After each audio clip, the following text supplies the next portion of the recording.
Big good news, bumaligtad. Umano. Lito Lapid, nagsalita na laglag ang minority, sanib puwersa na. Ito may maganda nangyari dito.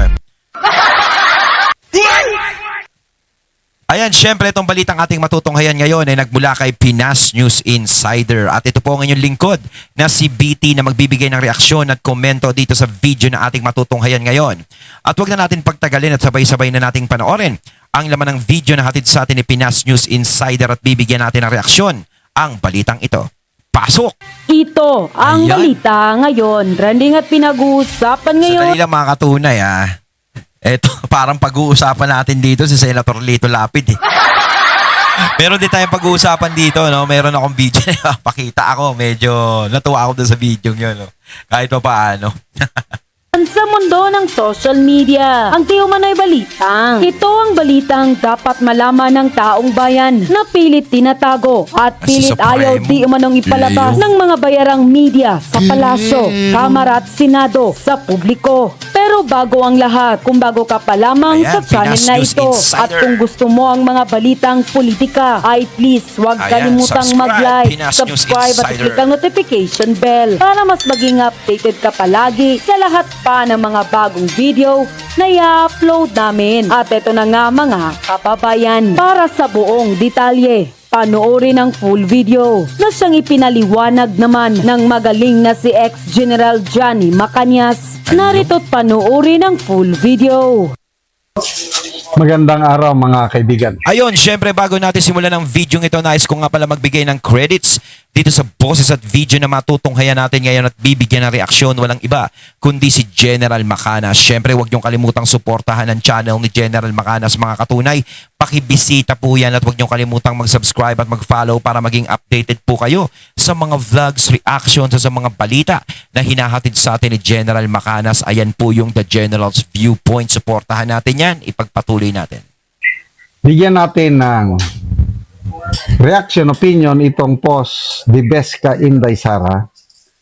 Pinost niya dito ang pahayag ni Senator Lito Lapid tungkol sa boto niya. Boto niya. Sa Senado. Ako po, sabi niya, ay tahimik na nagmamasid dito sa loob ng session hall sa Senado. Ako po ay tahimik na nagmamasid sa loob ng session hall ng Senado. Talagang simulat sa pool, lagi nating nakikita si Senator Lapid na laging tahimik lang. Hindi siya nagsasalita. Hindi natin alam kung siya ba shy type kasi sa nakikita naman natin sa mga pelikula, sa mga palabas, dyan kay Coco Martin, nakikita naman natin, nagsasalita. Pero pagdating dyan sa Senate, talagang napakatahimik lang ni Supremo. Napakatahimik lang ng ating Julio Valiente Leon Guerrero. Pero ngayon, nagsasalita na siya. At bumoto po ako ng naayon sa aking puso. At minamasdan ko din po ang mga galawan ng aking mga kasamahan dito. Kumbaga para siyang observer. I don't know ang kanyang boto, ano bang sinasabing boto? Doon ba sa pagboto niya sa Senate presidency? Kasi nagbubutuhan O pwede rin bang boto sa impeachment trial? Baka boto sa puso ni Senator Pia. So siguro ito, boto niya doon sa nangyayaring kudita sa Senado. So doon siya sa minority. Ayun nga binitawan na ni Senator Lapid yun na pinanindigan niya pa rin na sa minority siya. Kasi nagkakaroon nga naman ng mga balita na nasa majority, lumipat na raw siya. So, syempre, takot makasuhan si Leon Guerrero. Minority ako. Sila yung original. Kahit ang puso niya nasa majority. No?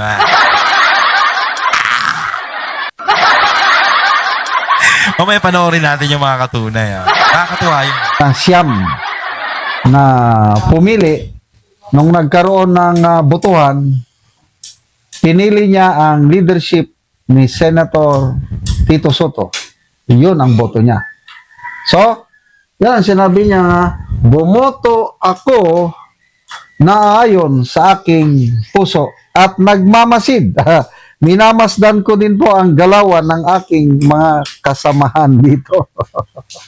Kala ko tinatamad ka lang magsalita eh. Parang ganun, kaya hindi siya kumikibo eh. Di ba? Ang pinaka tahimik niya senador, hindi ko pa siya narinig na nagsalita sa session sa Yun nga eh, di ba? Simulat sa pool nung naging senador siya, hindi siya ganong nagsasalita. Mantakin mo nung nananalo pa rin si Senator Lapid, no? Pero hindi siya ganong yung parang present na talaga nakikita natin na nakikipagbangayan siya, nakikipagbardagulan siya, o talaga nagsasalita siya, talagang meron siyang talagang tahimik lang siya. Kahit itong nanalo din siya ng 2025, nakita natin talaga nasa isang sulok lang siya, nag-iisa. Di ba? Ngayon nga, buti, may mga kumikibu-kibu na sa kanya, may mga kasama na siya, ganyan. No? Pero hindi katulad nung unang 2025 talaga, parang tahimik lang siya nag-iisa sa upuan. Ngayon, may mga kadamay na siya. debate. Mabuti pa si Senator Pacquiao noon, at least paminsan-minsan si Pacquiao nagsasalita. Oo. Eh si Kahit Lito minsan may sablay eh, nagsasalita. Lapid, talagang wala. Diba, kaya hindi nagsasalita si Senator Lapid doon. Siyempre, mahirap na. Baka mamaya, sumablay siya sa mga sasabihin niya. Diba? Pero pwede naman yung may lista eh. Pero siyempre, baka naniniguro siya. Baka mamaya may masabi akong, diba? Hindi naman ako ganun kagaling na, siyempre, alam naman natin, hindi naman ganun ka, sa Senator Lapid sa pagdating sa mga ganyang salitaan. Kasi iba dyan sa Senado, alam natin, mga abogado, para nakakahiyang magsalita ng kung ano-ano lang. Pero sa Senator Robin, no, kikita natin, lagi nagsasalita dyan. Pero ang mga salita ni Senator Robin dyan is talagang real talk. Diba? Kahit na alam natin sa Senator. Pero palam ko, bago naman tumakbo si Senator Robin, no, pinag-aralan niya naman lahat dyan. Eh. Hindi naman pwede kasing papasok ka dyan sa Senado na wala kang kaalam-alam. Para ka lang naglaro dyan kapag wala kang alam. Believe din ako sa staying power ni Lito Lapid sa Senado. Pang ilang term na ba niya ito? Parang nagkasunod lang sila ni Tito Sut. Siguro. Laging nananalo, no? Hindi natatalo basta pag lapid, no? Pasok lagi, no? Pero may balita ako dyan, ha? Maganda raw ang pamamalakad niya sa Pampanga. Totoo ba yun, mga katunay? Sino ba yung mga subscribers nating mga taga-Pampanga rito? Totoo ba yung nababalitaan natin? Siyempre tayo magtatanong tayo, eh. Diba? Pero ako, napunta naman ako ng Pampanga noon. Sinasabi naman ng iba doon na ayos daw pamamalakad ni Lapid doon. Mahal daw siya ng mga taga-Pampanga. Kayo, mga katunay, ng mga taga-Pampanggenyo rito. Mga Kapampangan, may Kenny, para mga is talaga bang totoo na si Senator Lapid ay magaling diyan sa yung mga lapid diyan sa Pampanga?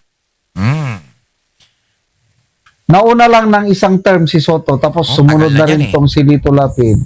Mula noon, hindi pa natatalo. Kaya nga, ang lakas nga ng impact niya eh. Parang hindi ko alam sino ba ang nagpapanalo sa kanya. Si Leon Guerrero, si Julio Valiente o si Coco Martin. Diba? Hindi kasi, di ba, may mga artista din naman na tumatakbo na senador pero hindi naman sila nananalo. Si Philip Salvador nga, kilala eh, di ba? Oh. Parang nakikita ko si Philip Salvador, parang mas may potential kay Lito Lapid pero si Lito Lapid pa rin yung nananalo eh. Mantakin mo naman sa alyansa, di ba? Si Senator Lapid lang yung nanalo doon. Si Senator Pia, ilabas na natin kasi kapatid ni Senator Alan yan at alam naman natin na talagang mananalo si Senator Pia. Pero nakita naman natin Senator Lapid sa alyansa, siya lang yung nakalusot eh. Ang lakas talaga ni Senator Lapid, no? ang maturity ng mga voters natin, problema. Basta importante, kilala, artista eh. Hindi General Silang dalawa- Macanas. Hindi General Macanas. Kahit sabihin nating artista, di ba? Gaya nga na sinabi ko, may mga artistang tumatakbo sa Senado. Kasi sa Senator Lapid, alam naman natin, parang, may nagsasabi nga na ano rin eh, ano ba yan? Parang display lang sa Senado. No? Parang walang ginagawa. Pero nananalo pa rin siya. May mga tumatakbong artista, gaya nga sinabi ko, si Philip Salvador. Parang alam naman natin, kaalam ko naman na parang mas magaling pa sa kanya, pero natalo. Pero si Senator Lapid, no, Hindi siya ganun kabibo sa Senado, pero kita nyo, no? Nananalo siya, parang siguro kailangan natin ng manikin dito. Kailangan naman natin ng display. Joke lang joke lang Senate. Pinapasaya lang natin tong programa natin. Ni Ikaw kasi. Tito Soto, mga artista, komedyante. Itong si Lito Lapid, action naman. Leon, tama ba yun? Leon Guerrero. Tsaka yung Julio Valiente, General. Yung Julio Valiente, meron siyang doon, palabas na yung bala, hinati niya. Hinati niya ata sa 3 eh. Diba? Yung ginanon niya ng kutsilyo yung bala. Nahati ata sa 2, ganun. Ang babagis ng pelikula nito ni Lito Lapid. So, sige po. Salamat, Senator Lapid, sa inyong boto na naayon sa inyong puso. So, ngayon, you remain sa kampo ni Soto, sana sa impeachment trial, bumoto rin kayo na ayon sa inyong Yung maayos. ano ba yung sabi Ayan ni yung question ni Senator Alan. Sana sa pagdating sa impeachment, maging patas sila, di ba? Hindi yung dahil sa gusto lang nilang ma-impeach si BP Sara dahil merong taong may gustong magpa-impeach sa kanya. Senado kayo. May sarili kayong tira. Independent kayo. Kailangan ipakita nyo na talagang kayo ang dapat sandalan ng taong bayan. Di ba? Kayo ang dapat pagkatiwalaan. Kaya umayos kayo, ha? Senator Subiri. Gabay niya sa pagboto sa impeachment trial ay konsensya at katotohanan. Yan. Binabatikos ngayon si Senator Subiri. Oo. Mayroon akong nakitang post. Ang tawag sa kanya is Anaconda ng Mindanao. Kahit Anaconda, ahas ba? Traidor. Punong-puno ng ahas sa kanyang ulo. Kasi nga, yung binabatikos siya ng dahil sa pumanig siya sa kampo ni Soto. Expected. Dahil taga Mindanao siya, dapat sumama siya dito sa Brave 13 kasi ang Brave 13 halos yan, lahat na yan maka Duterte. Takot din daw siyang makasuhan eh. Itong si Hindi siya brave. Subiri, sinasabi niya na ang Bukidnon is 99% pro Duterte, pro Sara. Bakit ngayon ayaw niyang magpakita ng totoo niyang suporta kay VP Sara? Doon pa siya kumampi kay Soto. Kaya Kasi hindi naman daw siya taga Bukidnon talaga. Kasi yung mga taga Bukidnon na nagsasabi, hindi naman siya solid na taga Bukidnon. Taga ano lang ata, taga Makati. Doon ka pinatapi ng ano. Makati ba? Tama ba? Correct me if I'm wrong, mga katunay. Diba? Pero ang sinasabi nga ng mga taga Bukidnon, hindi siya talagang purong taga Mindanao. Diba? Kaya siguro, hindi niya masyadong ma-adapt o mapuso yung mga nafe-feel ng mga sinasabi niyang kalugar niya sa Bukidnon na malakas ang mga Duterte doon. Hindi niya masyadong maunawaan. Di ba? Kaya medyo hiwalay ang paniniwala ni Subiri sa kanila. Kasi kung ikaw talagang doon ka, solid ka talaga, tingin ko, didikit ang paniniwala mo sa mga taga Bukidnon eh. Di ba? binabatikos siya ngayon. But to me, okay lang yun. Dahil nakikita ko na meron naman siyang rason kung bakit ayaw niyang sumama sa Brave 13 dahil minsan nagkainitan na sila ni Escudero. Nagkainitan din sila ni SP Cayetano. Muntik na nga silang magjombagan eh. Ni SP Cayetano, di ba? Ako, yun ang nakikita ko eh. No? Hindi talaga siya sasama dun eh. Di ba? Kaya ako, yun ang tingin ko. Kasi alam kong nagkaroon sila ng problema ni SP Alan. Kaya ayaw Pagtanim siya masyado, no? niyang sumama doon. But it does not mean to me, sa akin lang ito. Porque si Senator Subiri ay sumama kay Soto, it does not mean na pagboto niya sa Impeachment. impeachment trial ni BP Sara iko-convict niya si BP Sara. Ay, sana nga magdilang anghel ka, General Macanas, di ba? Kahit papaano tayo, nagiging palaisipan yan. No? Pero sa tingin ko, ang magpapabago sa desisyon nila dyan, no, para iboto ng no to impeach BP Sara, no, na bumoto sila ng ganun, is yung mga sasabihin din ni BP Sara. Yung mga ebidensyang ilalabas din ni BP Sara. Kung paano niya ipagtatanggol ang sarili niya. Kung paano niya ipapaliwanag lahat. Doon parang nakabase din. Kumbaga, doon natin malalaman. Doon nila malalaman. Di ba? Parang doon sila kukuha. Pero alam natin na meron talagang mga tao dyan sa Senado na gusto talaga siya ma-impeach na kahit anong sabihin ni BP Sara hindi nila papakinggan. Pero siguro, meron pa rin diyang mga nasa minority ngayon na handang makinig sa kung anong sasabihin ni VP Sara. Meron naman mga minority dyan na nagsasabi. Depende na lang sa mga sasabihin niya o ebidensya na ilalabas. Doon sila babase. Sana ganun nga. Diba? Paano kung panalo yung ebidensya ni VP Sara na talagang mapatunayan niyang wala siyang kasalanan? Totoo kaya yung mangyayari na sinasabi nilang ganun? Na magiging pata sila sa impeachment? Sana ipakita nila. Tingin ko, he will remain true to his word na ayaw niya sa impeachment at boboto siya. Sana nga. Isa siya sa boboto ng acquittal ni BP Sara or playing safe. Dahil re-electionist pala si Zubiri. Oo. Kung gusto niyang mag-play safe, pwede siyang boboto ng acquittal or the very least is abstention. Itong si Senator Lito Lapid naman, nag-observe lang daw kung ano ang agos, anong gusto ng kasamaan, susunod lang yan. And I believe, nakikita ko itong si Senator Para sa Lito Lapid, walang sariling desisyon sa buhay. Lito Lapid. Saan pupunta yung mga kasama ko doon? Kahit sa banyo, tatay, sasama ako.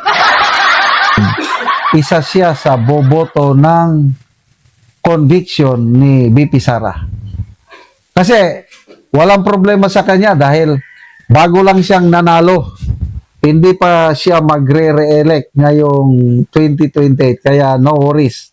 Kaya yan, Hindi yung pa mga siya- bagong hindi pa siya nanalo magre-re-elect na senador, Lito Lapid, Pero si Raffy Tulfo, di ba? Magre-re-elect yan, di ba? Si Raffy Tulfo. Si Erwin kasi, di ba? Nanalo ngayon. Lacson, Tulfo. Si Lacson, Ontiveros ba? Soto, Re-electionist din? Pangilinan, Bamakino, may another 3 years pa sila. Oo. Kaya Erwin Tulfo, boboto yan ng ng conviction. Ang mga re-electionist na Yun, pwedeng medyo mag-iisip. playing safe is sina Raffy Tulfo. Ayan, si Zubiri at itong si Gatchalian. So, good Kasi- luck So, sa sa mga isa, senator hindi. natin sa pagboto nila sa impeachment trial ni BP Sara. Ayun, ito mga katunay, ito yung pag-uusapan natin pang isa. Ito yung sinasabi ko. Ito ipapakita ko sa inyong video. Yung nangyari sa Senado. No, medyo ito is parang may kilig factor tayo rito ng konti. Gusto ko kasi malaman mo na mahal kita.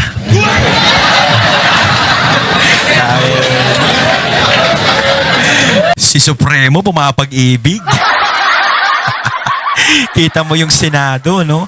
Parang naging pelikula. Sa wakas, nagsalita na rin. What does the brother say? No, After Lito Lapid is seeking the floor, may I move that he be acknowledged, Mr. President? may I ask for silence? We want to listen to the legend. Senator Maraming Lapid. salamat po, Mr. President. Kaliwanag lang na po, manifestation lang.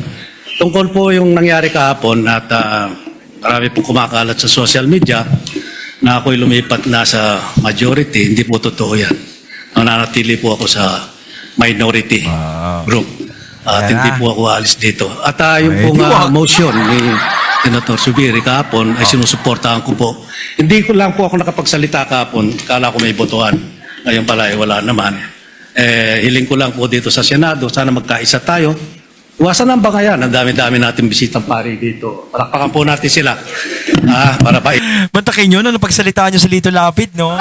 Ganyan na lang siya magsalita, no? Parang mayor pa din. Parang gobernador, ganun. ipagdasal mo po kami na magkaisa na kami para maibalik ang dangal ng Senado. Para siyang artista. Maraming salamat po. Your manifestation is noted and wala ka man sa majority, Senator Lito Lapid, nandiyan ka parati sa puso namin. Yeah. Mr. President, Senator Pia Cayetano. I'd just like to comment. Gusto ko lang magpasalamat kay Senator Lito Lapid na kahit na magkaiba na tayo ng partido, I think we are batchmates, so magkasama kami since 2004. So majority, minority, buwan-buwan nagpapadala pa rin siya sa akin ng Maha Blanca at Suman. Maraming salamat po. Gusto ko kasi malaman mo na mahal kita.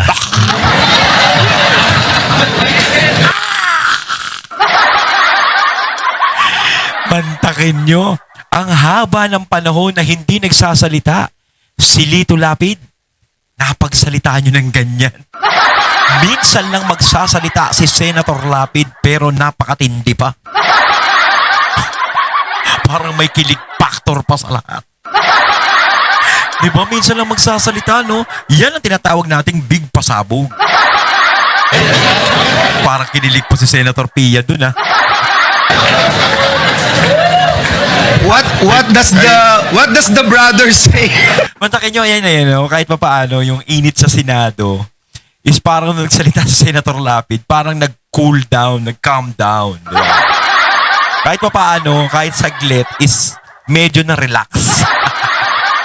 Dapat pala ikaw nagsasalita dyan, Senator Lapid, pag nagkakagulo, para medyo naiiba ng konti yung yung ihip ng hangin dyan, eh. No, I am trying to figure out bakit Maha Blanca ang binibigay sa kanya samantalang sinabi ko na kay Kuya Lito Lapid na ako'y umiinom na ng maintenance medicine para sa kolesterol pero sisig pa rin ang dinadala niya para sa akin. So iniisip ko kung mahal din niya ako o si Senator Pia lang ang kanyang mahal. Mr. President, nilalapit ka daw niya sa Diyos. Ayan.